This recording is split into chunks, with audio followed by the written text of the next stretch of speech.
இப்போவே எடுக்கிறியா? கொண்டா. கடம்பூர்லேருந்து இரவு நேர பயணம். நாங்கள் வந்துட்டு மறுபடி அதாவது சத்தியமங்கலம், பண்ணாரி, அப்புறம் திரும்பவும் திம்பத்திலேருந்து அதுக்கப்புறம் மறுபடி கொள்ளைகால் ரூட் வழியாக அந்த திபெத்தியர்கள் இருக்கிற ஏரியாவுக்கு போயிட்டு அதுக்கப்புறம் கேர்மாலம் வழியாக கடம்பூர் வந்துருக்கிற. இப்போ கடம்பூரில் வந்துட்டு இப்போ சாப்பிட்டாச்சு. அதாவது நாங்கள் இதுக்கு முன்னாடி வந்தப்போ சந்தனக்காடு விருந்து அந்த கடையிலேயே தான் இன்றைக்கி சாப்பிட்டு அதுக்கப்புறம் இப்போ மறுபடியும் இப்போ இரவு நேர பயணமாக கடம்பூர் ரோடு கீழே இறங்குறோம். இதான் அதான் கடம்பூர் வழியாக கீழே இறங்குறோம். அதுக்கு இங்கேருந்து ஸ்டார்ட் பண்ணுறோம் சந்தனக்காடுலேருந்து.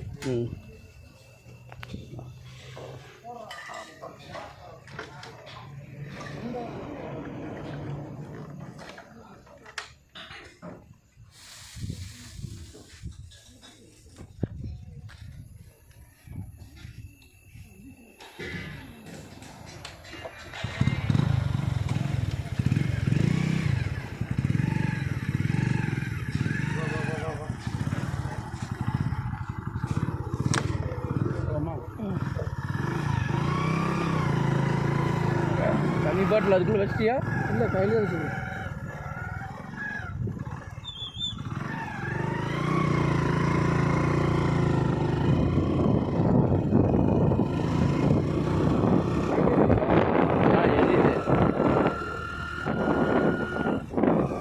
இரவு நேர பயணம் கடம்பூர் ரோட்லேருந்து கீழே இறங்குறோம்.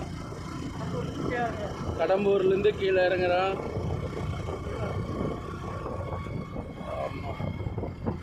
இன்றைக்கி மட்டும் மிகப்பெரிய பயணம். கிட்டத்தட்ட 200 கிலோமீட்டருக்கு மேலேயே ஓட்டியாச்சு. இன்னமும் போக வேண்டியது இருக்குது. 200 கிலோமீட்டருக்கு மேலேயே வந்தாச்சு. இன்னும் 100 கிலோமீட்டர்.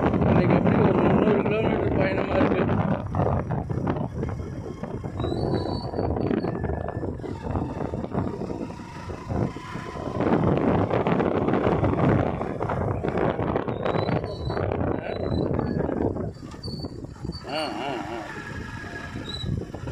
இல்லை, கிட்டத்தட்ட கீழே இருக்கிறதுக்கு 1 மணி நேரத்துக்கு மேலே ஆகிடுச்சு. கொஞ்சம் இடையில கரெக்டாக போட்டால் நல்லதுன்னு நினைக்கிறேன்.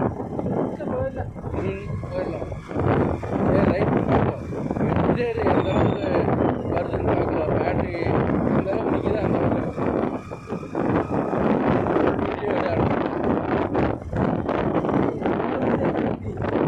ரோடு மட்டும்தான் எடுக்க முடியும். ஏன்னா ரோடு தானே வந்துச்சா.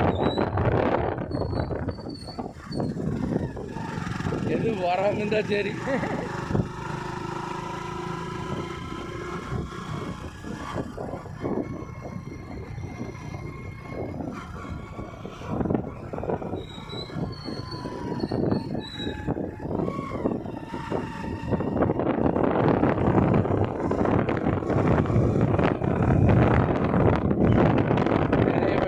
வளைவுகளை சந்தித்து அப்படியே போயிட்டுருக்கிறோம்.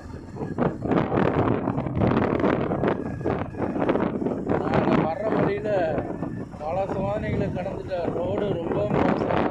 அதாவது கேர்மாலத்தை தாண்டி திபெத்து அங்கே 22 வில்லேஜ் இருக்குதுன்னு சொன்னாங்க. அந்த இடத்துக்கு போயிட்டு வந்து மறுபடியும் கேர்மாலத்துலேருந்து கடம்பூர் வழியாக வரலான்ட்டு வந்தால் அந்த ரோடு இப்போ தான் போட்டுருக்குறாங்க. இடையில பயங்கரமான காட்டுப்பகுதி. அது காட்டுப்பகுதி. அந்த காட்டுப்பகுதியில் வந்தால் மறுபடியும் மீண்டும் கடம்பூர் வந்து அந்த கடம்பூரில் சாப்பிட்டு மறுபடியும் திரும்ப வண்டி எடுத்து கீழே இறங்குறோம். வந்தால் 24 கிலோமீட்டர் வந்தால் தான் வில்ஸ் பகுதியிலிருந்து கீழே இறங்குறோம்.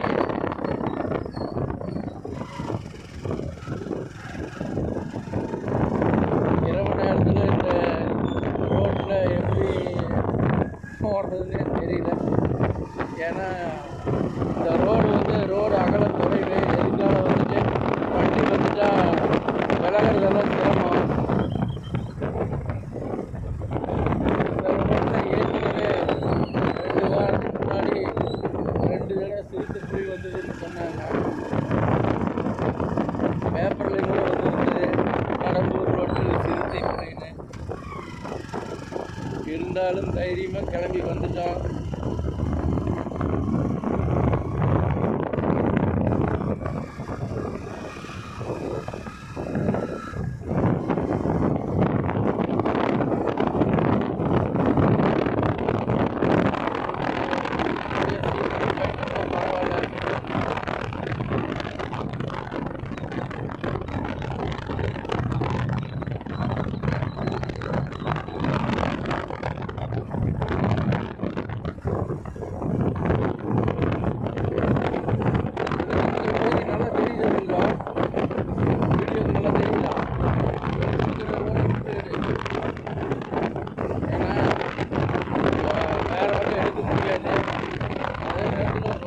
அப்படியே பார்த்துட்டே ஏதாவது கண்டு தெரியும். நான் வண்டி ஓட்டிக்கிறதுனால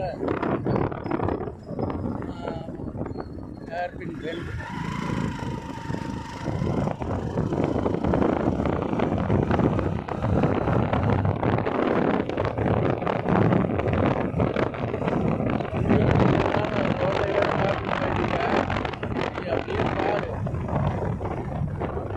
போயிடலாம், ஒன்றும் பிரச்சனை இல்லை.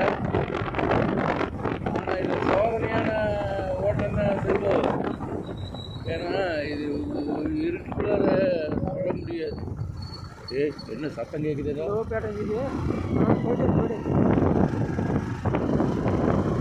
யாருக்குன்னு ஆச்சுடா, நானும் கூட என்ன சத்தம் கேட்குதுன்னு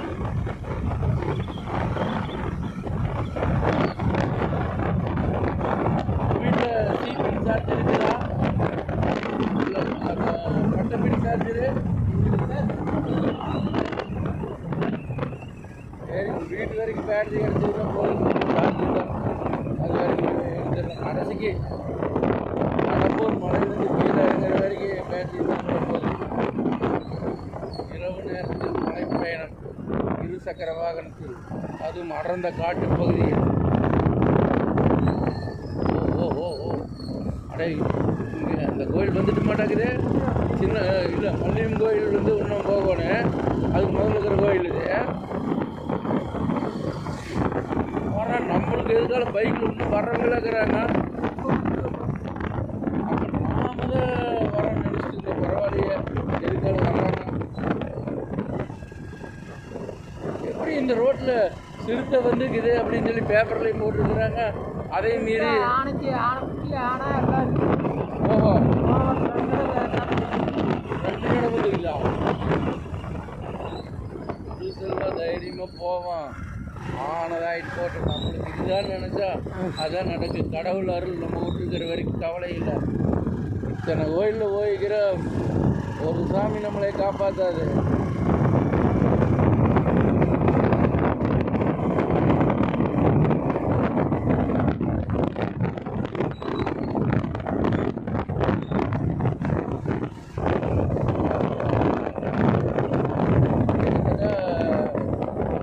மல்லியம் கோயில் வந்து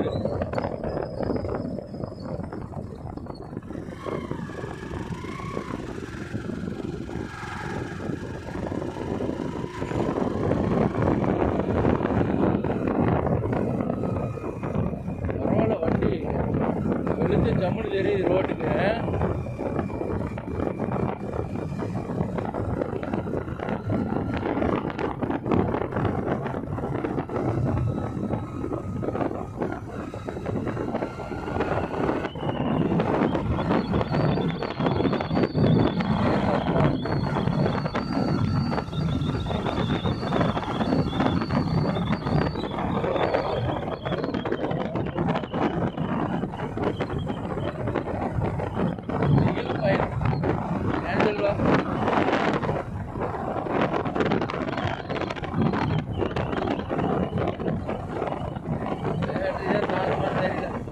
மல்லியம் கோயில் வந்தாச்சு.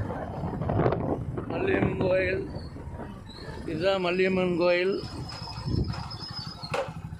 ஆமாம். ஆத்தா, இப்படியே எங்களை எல்லாம் நல்லபடியாக காப்பாற்றுங்க ஆத்தா. சாரிங்க ஆத்தா, வண்டியிலேருந்து இறங்குறதுக்கு பயமாக்குது. ஆனால் எப்படியோ நல்லபடியாக காப்பாற்றினீங்கன்னா போகுது. எப்படி என் பையன் பிள்ளைகளையுமே எங்கள் வீட்டில் இருக்கிறவங்க எல்லாத்தையும் நல்லபடியாக காப்பாற்று. பையன் நல்ல மார்க் வாங்க வச்சிரு சாமி. ஆண்டவா, போகலாம் சாமி, போயிட்டு வரும் சாமி.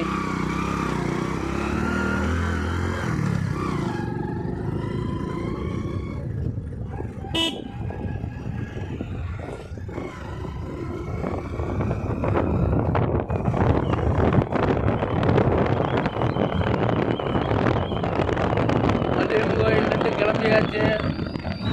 என்ன ஏஞ்சல்வா, மல்லியம் கோயிலேருந்து அன்னைக்கு நம்ம நோட் பண்ணோம்னா உங்கள் வீட்டுக்கு. ஆனால் இது நம்ம கீழே போகிறதுக்கு கம்மி தானே. 18 கிலோமீட்டர் இறங்குங்க.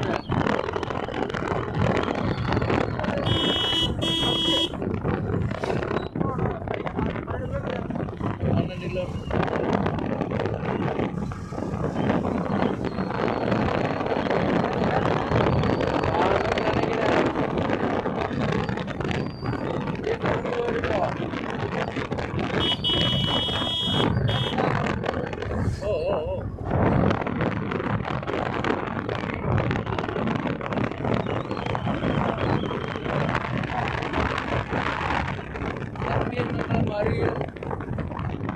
கடம்பூர் மலைப்பகுதிக்கு வந்திருக்கிறோம். கடம்பூர் மலைப்பகுதி கிட்ட வந்து இறங்கியாச்சு. அப்படியே வந்துருக்கிறோம். கடம்பூர்லேருந்து கீழே இறங்கி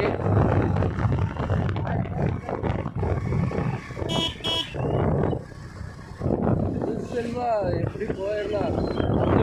என்ன யானை வந்து ஏட்டாது.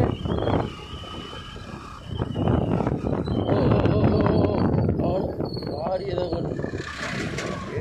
ரோடு ஓடுறதுனால கீழே புளி தோண்டி வச்சுக்கிறாங்கல்ல, கீழே இறங்க முடியாது. ஆனால் எல்லாம் போகிறவங்களும் பயந்துட்டே தான் போவாங்க. ஏன் சொல்லுவா நாட்டில் எது வரும் தெரியாதுண்ணே. ஆமாம் செல்வம். வீடியோ பார்த்தீங்கனால ஒரு இடத்துல மரத்தில் ஒன்று படுத்துருந்துச்சு, அது எதுவும் தெரியல. இது எதுக்கு வீடியோ நல்லா பார்த்துட்டு போடும். எதில் இதில் இருக்குதா? இருக்குது. ஏன்னாடே இந்தெல்லாம் வந்ததுக்கப்புறம் சொல்கிறேன். அதை நான் சொல்லக்கூடாதுன்னு தான் கம்முன்னு வந்தேன்.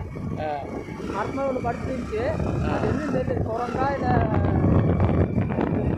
சரி விட்டு கீழே போகிற வரைக்கும் யாரை நேரத்துக்கு பயப்படுத்துறேடா. ஆனால்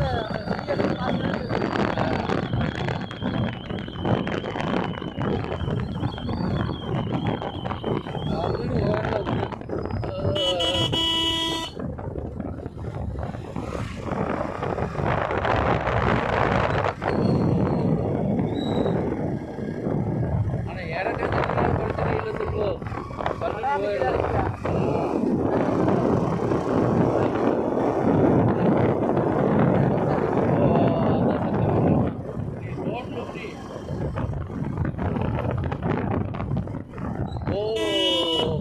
தான் ஃபுல்லாக அடிக்குதப்பா. இந்த மாதிரி எதுக்கு வர வண்டிகளுக்கு இப்படி கண்ணுக்கு அடிக்கிற மாதிரி வந்தால் என்ன தான் பண்ணுறது? சரி, அவங்களுக்கும் நீ இந்த காட்டு பகுதியில் போகிறபோது ஜாக்கிரதையாக போகிறது அந்த மாதிரி தான் நல்லா இருப்பேன்.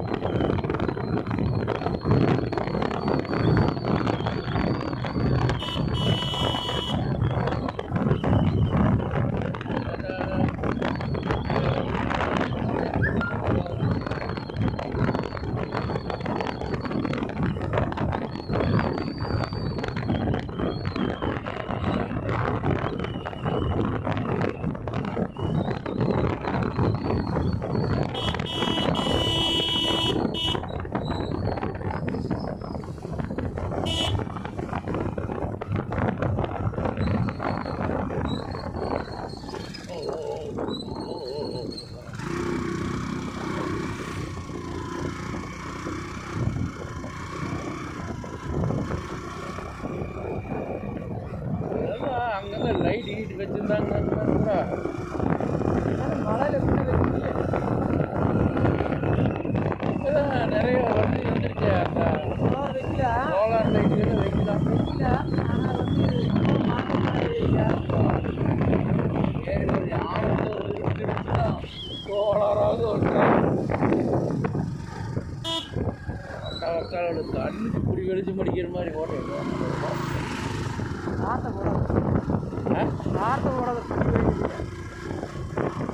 தப்ப எதுவும் பேசியிருக்கீங்களா?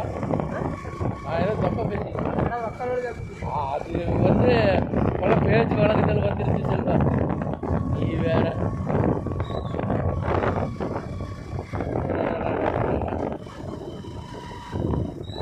ஓய்யப்பா. ஓ ஓ ஓ ஓ ஓ வா, செம்மையாகுது செல்வா. அங்கே பாரு, அங்கே எடுப்போம். ஆடா அங்கே பாரு, நீ அங்கே பாருக்கு நல்லா சத்தியமங்கலமாக அது என்னது லைட்டு தான், செம்மையாக லைட்டு. இன்னும் பார்க்குறதுக்கு ஆசையாக தான் இருக்குது. பயமாக்குது. அடிச்சு கூட தள்ளுட்டு போயிடலாம்.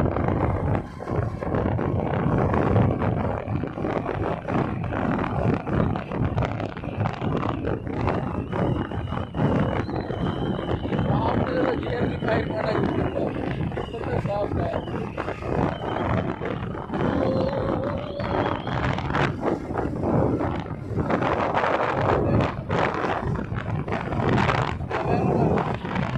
மாதிரி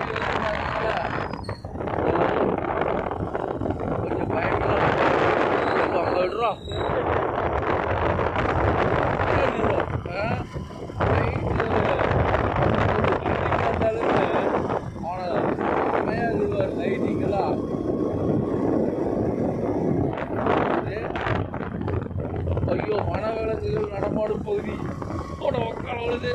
இது வேறு ஒரு பயப்படுத்துறாங்களா? போயிடலாம் போயிடலாம்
கொஞ்சம் மெதுவாக வாண்ணா பஸ்காரண்ணா.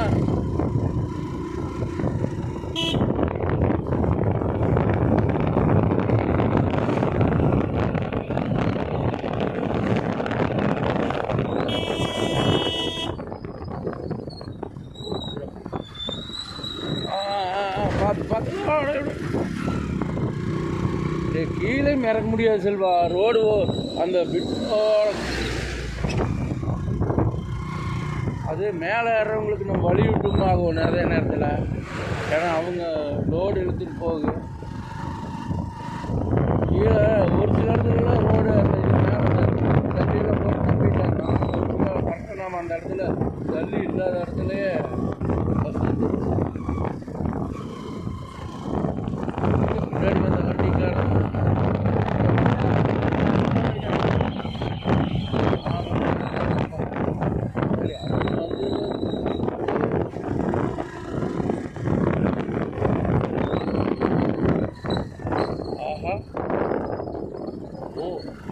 பஸ் ஏதோ ஃபால்ட்டான அடிச்சு அந்த வண்டி மாற்றி வந்துருதா.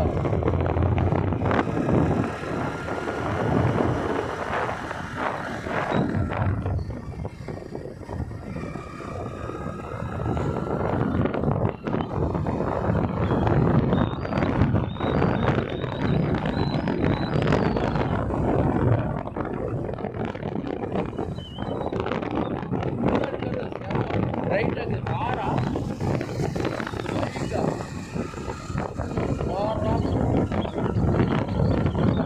பயந்து கீழே போகிறாங்க.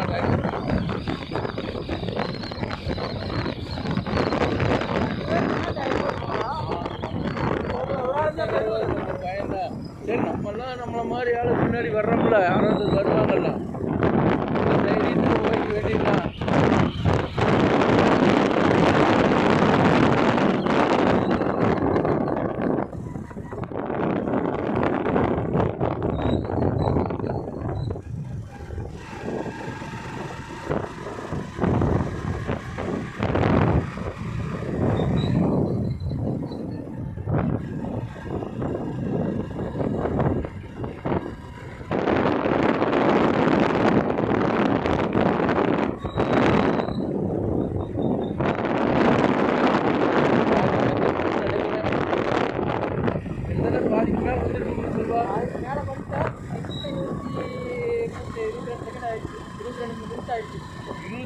ஆயிடுச்சா?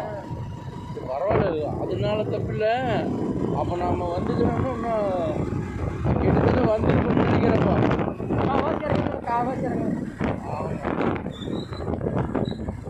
எங்கேயும் நிற்கவே இல்லையா சார்? பள்ளியம்மன் கோயிலில் மட்டும்தான் ஒரு நிமிஷம் நின்றுட்டுனா நிற்காம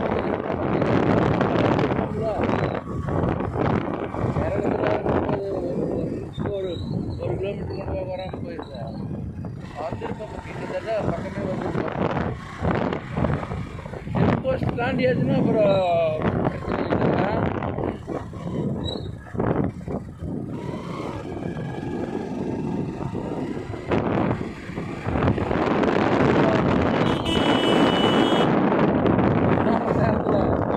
வண்டி கிண்டி பாஞ்சராச்சுன்னு என்ன ஒன்றும் பண்ண முடியாது. பின்னாடி வர வண்டி வண்டி போட்டு காய்கறி வருது தூக்கி போட்டு ரொம்ப உயிர் வந்ததுன்னா அந்த சாமி எங்களுக்கு காப்பாற்று சாமிட்டு போக வேண்டியது. மேலே தூக்கி போட்டு வண்டியிலே போயிட வேண்டியது.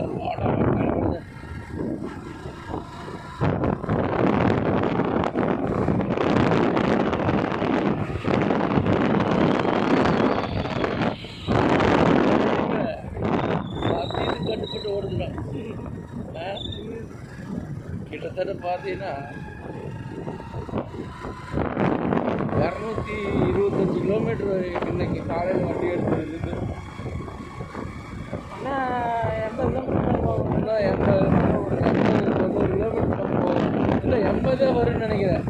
உங்கள் ஊர்லேருந்து 64 கிலோமீட்ரு. அது இங்கிருந்து உங்கள் ஊருக்கிட்ட ஒன்று 10-20 கிலோமீட்டருக்குள்ள தான் இருக்குது. 80 உறுதியாக